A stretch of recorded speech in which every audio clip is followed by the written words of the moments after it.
अपने आप नू शोध रहा हूँ, ना सिर हाथ न पैर, किते पकड़ ले चले कराथी,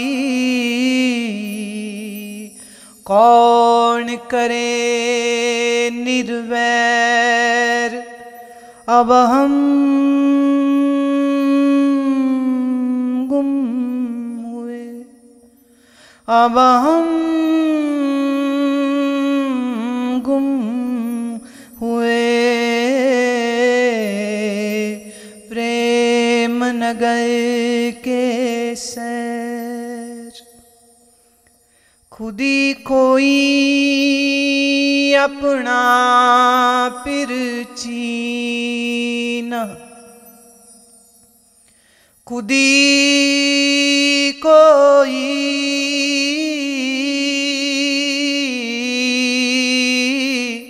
अपना पिर चीना, तब होई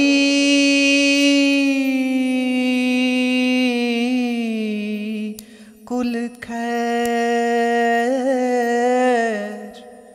अब हम गुम हुए, गुम हुए, प्रेम नगर के सैर। बुला शहो दोही जहानी, बुला शहो दोही जहानी, बुला शहो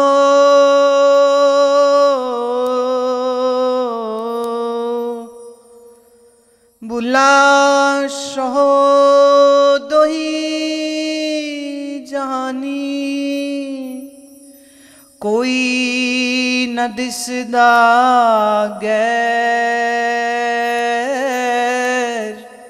अब हम गुम हुए, गुम हुए, प्रेम नगर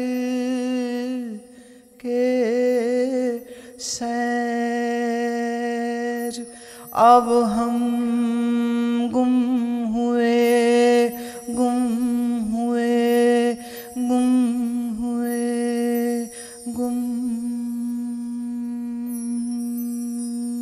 हुए।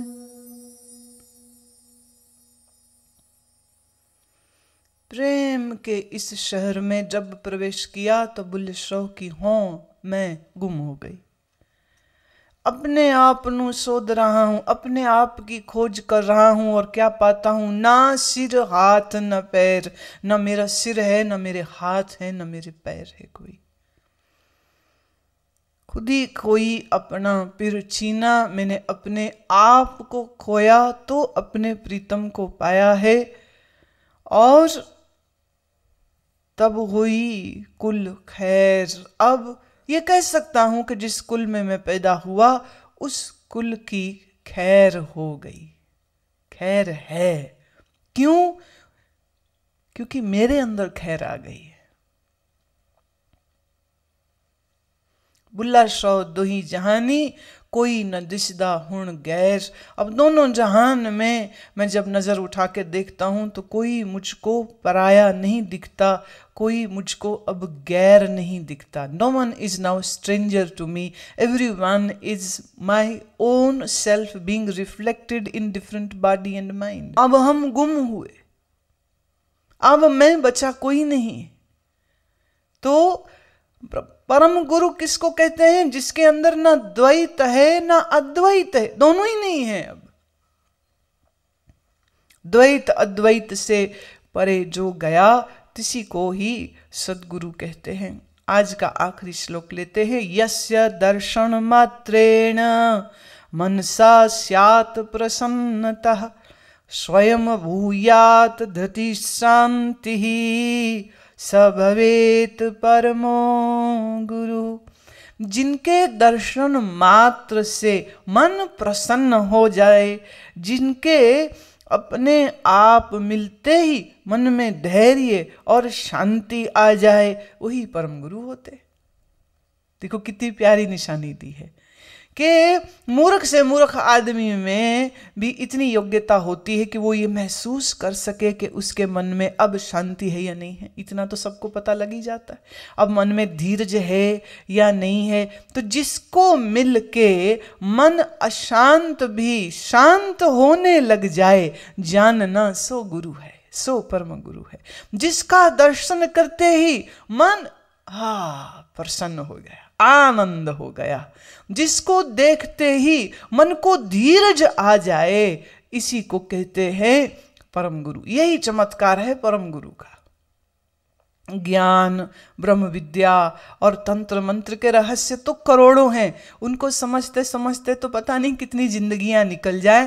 क्योंकि सच तो यह है कि एक जीवन में सब कुछ नहीं हो सकता, ये बात तो तय है। एक जीवन में कैसे संभव है? कितने शास्त्र है, सब कहाँ पढ़े? कितने तो हठ योग के प्रयोग हैं, कहाँ करे? कितनी मुद्राएं हैं, भूचरी, खेचरी, अगोचरी, मनोचरी, ये सब मुद्राएं हैं, कहाँ करी तुमने? पृथ्वी मुद्रा, पवन मुद्रा, वायु मुद्रा, जल मुद्रा, ज्ञान मुद्रा, चिन्ह मुद्रा, कितनी मुद्राएं हैं। नाम पहली बार सुन रहे हो, सीखोगे कब, अभ्यास कब करोगे और उनका तुम मास्टरी कब करोगे? एक जन्म में सब कुछ नहीं हो सकता। यात्रा बहुत लंबी है, रास्ता बड़ा लंबा है। और सच तो ये आत्मज्ञान जिसको हो गया, आत्मज्ञान होने के बाद तो उल्टे बुद्धि में और उछाल उठती है, और भी जानूं, और भी जानूं, और भी जानूं, और भी समझूं, और भी समझूं। क्योंकि जितना समझता जा रहा हूं उतना रस बढ़ता जा रहा है। देखो, एक समझना होता है बुद्धि को ज्ञान से भरने के लिए, मुझे पता होना चाहिए, मुझे पता होना चाहिए, इसलिए पता कर रहा है। फिर एक पता लगाना इसलिए है कि पता तो लग गया कि तू आनंद स्वरूप है, पता तो चल गया कि परमेश्वर मेरे अंदर ही है, लेकिन अब उसका स्वाद भी तो लूं, नहीं लूं स्वाद? स्वाद भी चाहिए, तो स्वाद लेने के लिए समय भी चाहिए, तो समय जीवन होगा तभी चाहिए। तो इसलिए कहीं कहीं महात्माओं ने यह भी प्रार्थना की है कि प्रभु मेरा आत्मज्ञान हो गया, बड़ी अच्छी बात है, पर अभी मुझको आना है, अभी शरीर में जन्म होना चाहिए, क्योंकि मैं तुझको तेरे हर रूप रंग से देखना चाहता हूँ, जानना चाहता हूँ, तेरे सब स्वाद को लेना चाहता हूँ। तू बेअंत है, एक छोटे से जीवन में मैं कैसे तेरा सारा स्वाद ले पाऊं? इसीलिए ऐसे व्यक्तियों को बौद्ध धर्म में बोधिसत्व कहते हैं। जिसने बोध तो प्राप्त कर लिया, लेकिन फिर भी इसका रस बार बार बार बार लेते रहने के लिए वो कहता नहीं मुझे तो अभी जन्म लेना, इसलिए बार बार जन्म फिर लेता है, फिर लेता है, फिर लेता है। बस फर्क ये है, तुम गधों की तरह, अंधों की तरह कहीं भी पैदा हो जाते हो, और ऐसा बोधिसत्व चुनता है किस माँ किस पिता के घर में मैं पैदा होऊंगा, किस दिन, किस साल, किस महीने, किस घड़ी में मैं पैदा होऊंगा, वो ये भी चुन लेता है और फिर जन्म लेता है। कई बार मैं देखती हूँ, गोद में है बच्चा, माँ कभी आए नहीं यहाँ, पिता कभी आया नहीं यहाँ, घर के और लोग आते थे पर वो कभी नहीं आए। पर बच्चे के पैदा होने के बाद से माँ का मन भी थोड़ा बदलने लग गया, बाप का मन भी थोड़ा बदलने लग गया। और अब वो कहते अच्छा अब जब आप जाओगे ना माता जी तो हमको भी ले जाना। तो माता जी भी हैरान होती कि अच्छा पहले तो कभी बेटे ने कहा नहीं, आज कैसे बोला। वो खुश होती कि चलो मेरे बच्चे ने इच्छा तो जाहिर करी। अब वो लेके आते हैं जब यहाँ, और जब मैं देखती हूँ उस बालक को गोद में, तो सारी कहानी खुल जाती है कि ये आए नहीं है, ये बच्चा लेके आया है उनको। खुद आना होता तो बहुत पहले आ चुके होते। तो कभी कभी माता पिता का उद्धार उनके घर में जो संतान पैदा होती ना वही कर देती, क्योंकि वो ऐसी शक्ति लेकर के आएगा कि वो अपने प्रभाव से अपनी मां को, अपने पिता को बदल देगा। वो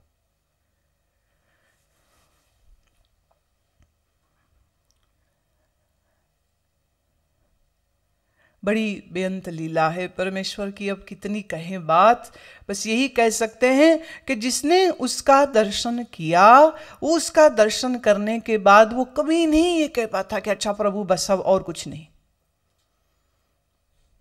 कहता है आने ही दो, बस आता ही रहे, बस आता ही रहे, बस आता ही रहे, बस आता ही रहे। हनुमान जी को देखिए ना, राम जी से उन्होंने क्या प्रार्थना की। समय था देह छोड़ने का, लीला स्मरण करने का, तो राम ने कहा हम तो जा रहे। हनुमान कहते पर मेरी तो ड्यूटी, आपने इस पूरे कलयुग के पूरा पहरा मैंने देना है, तो मैं क्या करूंगा पीछे। तो एक वरदान दे जाओ, जहां जहां प्रभु आपकी कथा हो मैं वहां वहां उपस्थित होकर उसको सुनता रहूं।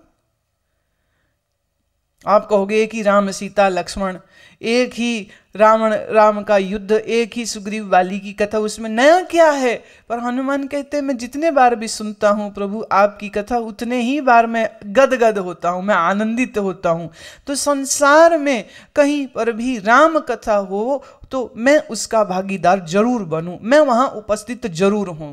तो ऐसा मानते हैं, ऐसा भावना है कि जहां कहीं भी रामायण रखी जाती है और अगर उचित मन भाव से प्रार्थना की जाए तो कहते हनुमान जी उपस्थित होकर सुनते हैं, क्योंकि वो सुने बिना रह ही नहीं सकते, वो उसकी महिमा गाए बिना रह ही नहीं सकते। तो ये एक प्रेम की अलग ही छटा होती है, ये प्रेम का एक अलग ही रंग होता है कि करोड़ों बार सुनने के बाद भी फिर भी सुनने की चाह भीतर बनी रहे, फिर बनी रहे, फिर बनी रहे। एक आदमी, उसका शराब खाना था, बार थी उसकी, तो रात काफी देर हो गई, घर आते आते रोटी खाई, थका हारा सो गया, फोन बजा, नींद में ही उसने फोन उठाया, हेलो कौन है, कह रहा आपका शराब खाना कब खुलेगा, फिर कल दिन में 12 बजे खोलेंगे। उन्हें फोन रख दिया, फिर घंटी बजी, आपका शराब खाना कब खुलेगा। कह रहे अरे पागल आदमी, तेरे को समझ नहीं आ रही, रात के 3 बज रहे हैं, मुझे सोने दे, अभी तो मैं आया हूं, अभी सोने दे, कल आऊंगा, कहा ना 12 बजे आऊंगा। तू पूछ क्यों रहा है, इतनी पीने की तलब लगी थी तो आया क्यों नहीं तू रात को। कह रहा जी मैं तो वहीं से बोल रहा हूं,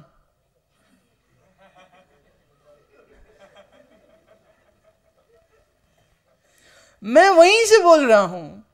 वो पी पिला के लुढ़क गया होगा, मेज के नीचे आ गया होगा, किसी की नजर नहीं पड़ी होगी, और जब 2-3 घंटे में होश आई होगी तो देखा है तो शराब खाने में, पर बाहर नहीं जा सकता। तो फोन करके पूछ रहा कब आऊं, कब खुलेगा दरवाजा, कब आने का नहीं पूछ रहा हूं, अब तो बाहर जाने का रास्ता पूछ रहा हूं, तो तुम आओगे कब। उसने उसी समय कपड़े पहने, स्कूटर स्टार्ट किया, तुरंत पहुंचा। शराबी आदमी रात भर मेरे शराब खाने में रह गए, सुबह कल खाली बोतलें ही मिलेंगी, सब पी पी चाहे मर जाए, तो उसी समय पहुंच गया। ज्ञान प्राप्त हो जाने के बाद जो सदगुरु से प्रेम जगता है वो प्रेम बिल्कुल अलग ही, वो ऐसा ही है कि पी चुका है, शराबी हो गया है, लेकिन अभी भी कह रहा है कि तेरे ही शराब खाने में बैठा हुआ हूं। लेकिन अब वो बाहर जाने का रास्ता नहीं पूछ रहा है, बस वो ये कहता है कि कहीं भूल से भी उठा ना देना, कि ये सोच के तो तूने तो पी लिया, अब जा, ये कह के मुझे कहीं विदा मत कर देना, इसलिए बैठा हुआ।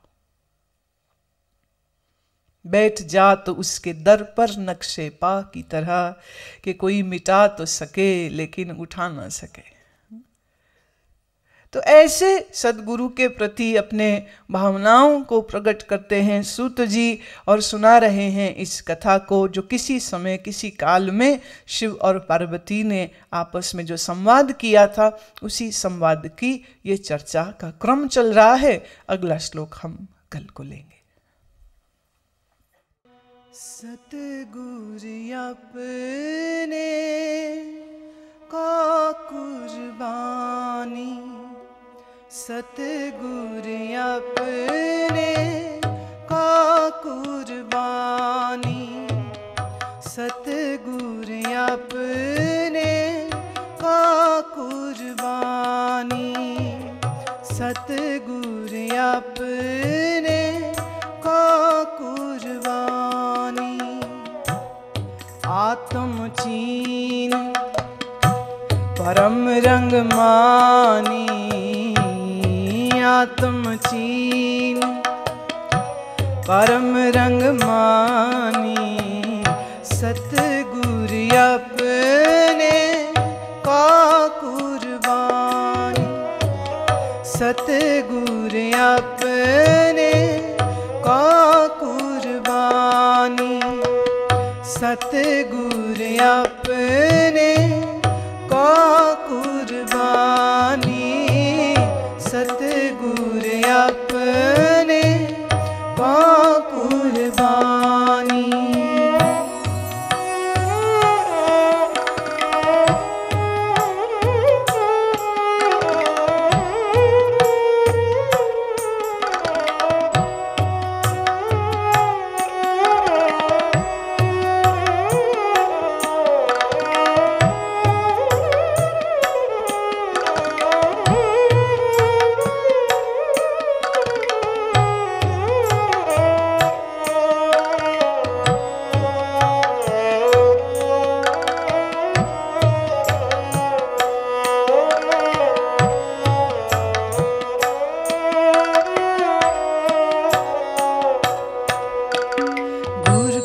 चरण ऊपर मेरे माथे, गुरु का चरण ऊपर मेरे माथे,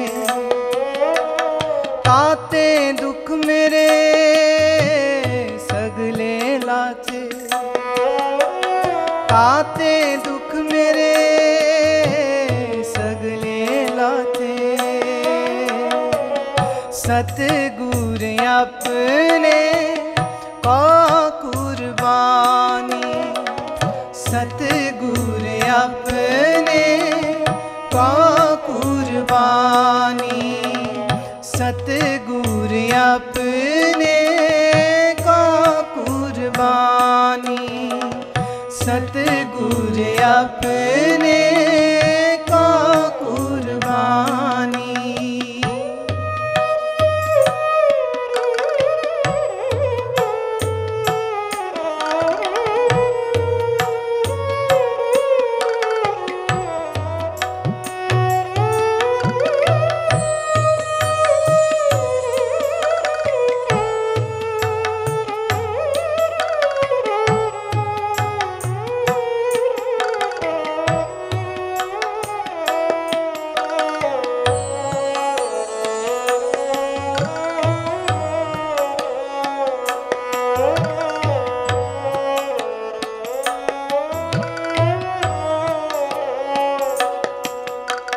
चरण रेण गुर की मुख लागी, चरण रेण गुर की मुख लागी, आहम बुद्ध इन सगली त्यागी, आहम बुद्ध इन सगली त्यागी, सतगुर अपने का कुर्बानी, सतगुर अपने का कुर्बानी, सतगुर अपने का कुर्बानी, सतगुर अपने का कुर्बानी।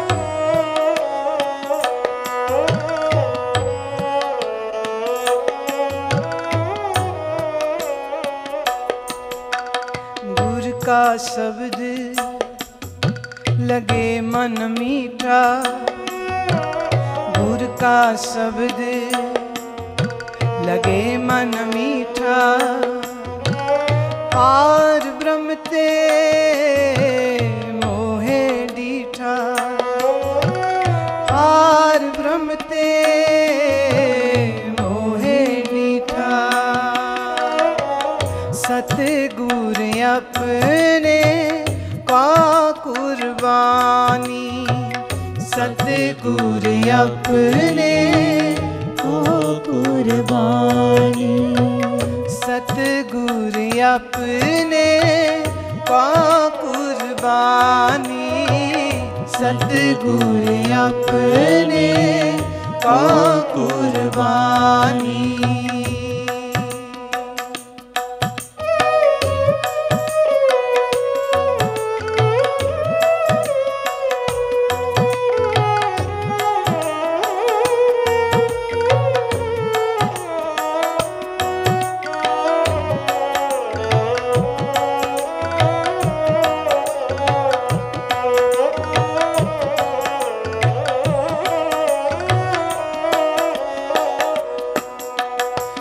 सतगुर गुर करता, गुर सतगुर गुर करता। जी प्राण नानक गुर आधार, जी प्राण नानक गुर आधार।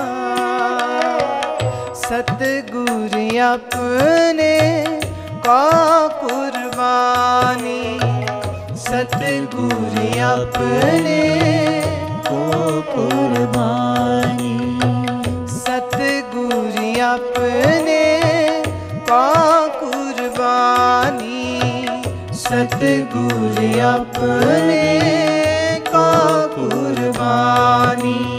आत्म चीने परम रंग मानी, आत्म चीन परम रंग मानी।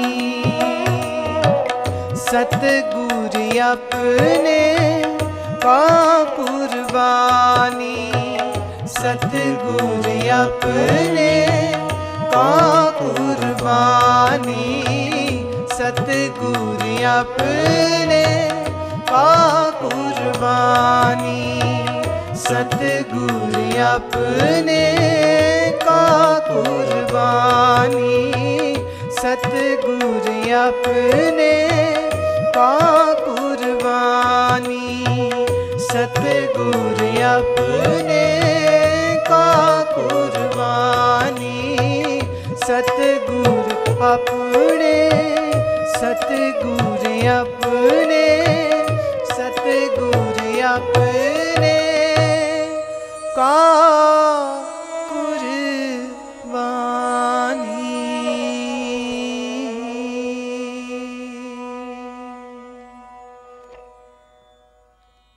सद्गुरु की ये महिमा जो गाई, इसमें एक बात जो विशेषतः समझने और जानने की है कि सद्गुरु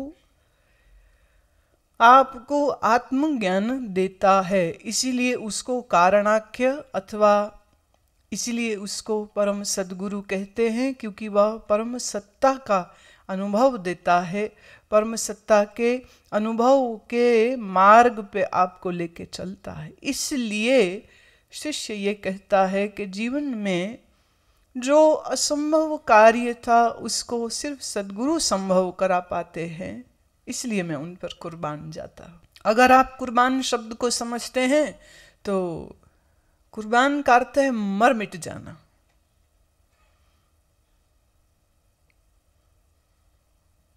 कुर्बान का अर्थ है मर मिट जाना। गुरु कोई दुकानदार नहीं है जिसके सामने आपने थोड़े से पैसे चढ़ाए और राम नाम की वस्तु अथवा ध्यान ले लिया और घर को आ गए। गुरु शिष्य के रिश्ते में सिर्फ ऐसा कमर्शियल लेन देन नहीं होता है कि ठीक है गुरु जी, हमारा आपका कॉन्ट्रैक्ट हुआ, हम सुबह शाम आपको प्रणाम कर देंगे और कभी कभी कुछ आपके लिए फल ले आएंगे, थोड़े से कपड़े कभी ले आएंगे, कभी थोड़े थोड़े पैसे भी दे दिया करेंगे और आप बदले में हमें मोक्ष दीजिए। कौड़ियों से हीरे नहीं खरीदे जाते। कौड़ियों के भाव पर सिर्फ कौड़ी जैसी चीज ही आती, और हीरे का मोल कौड़ियां नहीं होता है। सदगुरु के इस ज्ञान का मोल ये संसार की तुच्छ वस्तुएं नहीं हो सकती। तुच्छ वस्तुओं से तुच्छ चीज खरीदी जाती, और श्रेष्ठ को लेने के लिए दाम भी श्रेष्ठ होता है। अब उस परमात्मा का मोल तुम क्या दे के चुकाओगे? जिस जन्म मरण के कुचक्र में जीव पड़ा है, उस कुचक्र से वो बाहर निकलना चाहे तो बताइए किस मोल से वो बाहर आना चाहेगा? तुम खुद ही लगाओ क्या कीमत होगी उसकी। अभी मैं ये नहीं कह रही हूं कि परमात्मा का साक्षात्कार के लिए तुम क्या चाहोगे। अभी सिर्फ इतनी ही बात कहती हूं कि मान लो आपके जीवन में कोई दुख आ जावे, तो उस दुख से छूटने के लिए आप क्या नहीं करोगे। एक सज्जन मुझे मिले कनाडा में, कहते हैं मेरा शरीर अस्वस्थ रहता है, और जलंधर से एक संत यहाँ पधारे और उन्होंने ये कहा कि अगर आप हमें $10,000 देते हैं तो हम आपके लिए एक विशेष पूजा कराएंगे जिससे आपका शरीर ठीक हो जाएगा। और हमने पैसे दिए। कहते बड़ी रकम थी, उनके लिए भी बड़ी रकम थी, पर जैसे तैसे उन्होंने दिए और जो भी कुछ होना था पूजा क्रम किया। वो कह रहे पर उस बाबा के किए इस उपचार के बाद भी मैं तो ठीक नहीं हुआ हूँ। अब आप मुझे बताइए मैं क्या करूं। मैंने कहा अब आप हमसे तब पूछ रहे हो जब 4 दरवाजों में हार खा चुके हो या 4 दरवाजों पे धोखा खा चुके हो। अब हम क्या करें? अभी तो यही कह सकते हैं कि शायद तेरे भाग्य में तूने खुद चुन लिया है कि तू रोगी और दुखी रहना चाहता है। कल विषय आया था ना, मूढ़ बुद्धि निषिद्ध गुरुओं के चक्कर में पड़ जाएगा। मूढ़ बुद्धि, जिसने जीवन में सत्कर्म नहीं किए हैं वही लोग ऐसे धूर्त और पाखंडी के चक्कर में पड़ जाएगा। जिसके अंतर जरा भी सच्चाई है, सत्य तो यह है पूरी प्रकृति मिलकर के उसको सहयोग देती है ताकि वो किसी गलत जगह या गलत व्यक्ति के पास टिक ना जाए।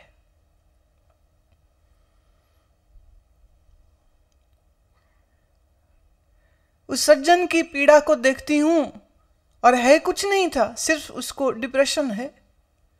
और डिप्रेशन का उपचार दवाओं से करोगे तुम क्या? अब इस विषय में मैं थोड़ी बात कहना चाहती हूं। जब कभी डिप्रेशन के लिए आपको दवाई दी जाती है तो most of the time it is going to be a tranquilliser और अ सेडेटिव। बहुत से पेन किलर्स में भी ओपियम होता है। ओपियम माने अफीम।